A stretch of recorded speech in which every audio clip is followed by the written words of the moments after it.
Feedback കാര്യങ്ങളൊന്നുമില്ലേ? എന്നോടൊന്നും പറയാനില്ലേ? Feedback ഒന്നും ഇല്ലേ നിങ്ങൾക്ക്?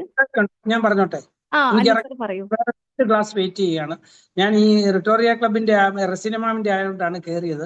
ഓക്കെ, ഞാൻ പറയാണ്, ഞാൻ പിന്നെ ഒരു BSNJ ഒരു ലീഡർ ട്രെയിനറാണ്. പക്ഷെ വേറെ കാര്യമുണ്ട്, ലൈല മാമിന്റെ റെസിന മാമിന്റെ ക്ലാസ് കേട്ടപ്പം ഇപ്പോഴാണല്ലോ എനിക്കിത് കേൾക്കാൻ പറ്റിയത് എന്നുള്ള ഒരു പശ്ചാത്താപം മാത്രമേ ഉള്ളൂ. ഇത് നിങ്ങളുടെ ഒരു ശിഷ്യയുടെ ക്ലാസ് കേട്ടിട്ടാണ് നിങ്ങളിലേക്ക് വന്നത്. വണ്ടർഫുൾ. ഞാൻ പവർ ഓഫ് തിങ്കിങ് ഞാൻ യൂട്യൂബ് കേട്ടു. എന്നാ വണ്ടർഫുൾ അല്ല ലൈല മാം. റെസിന മാം ഒട്ടും മോശമല്ല. നിങ്ങൾ ആരെങ്കിലും ഉണ്ടെങ്കിൽ ഇവരുടെ ട്രെയിനേഴ്സ് കോഴ്സ് ചേരുക.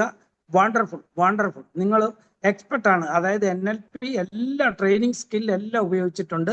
ഞാൻ ട്രെയിനർ ആയതുകൊണ്ട് എനിക്കറിയാം. ഞാൻ മറ്റൊന്നും കൊണ്ടല്ല, ഞാൻ ഇവരെ നേരിട്ട് പോലും കണ്ടിട്ടില്ല. ഇവരെക്കാൾ വളരെ പ്രായക്കൂടുതലാണ്, 60. കേരളത്തിലെ 3 ലേഡി ട്രെയിനറിൽ 2 പേര് റെസിനയും ലൈലയുമാണ്. ലൈല മാമാണ്, റെസിന മാമാണ്, 2 പേരുമാണ്. സമ്മതിച്ചു തന്നിരുന്നു. Okay, thank you. ഞാൻ ഇറങ്ങുകയാണ്, എനിക്ക് വേറെ ക്ലാസ്സിൽ പോകണം. Thank you.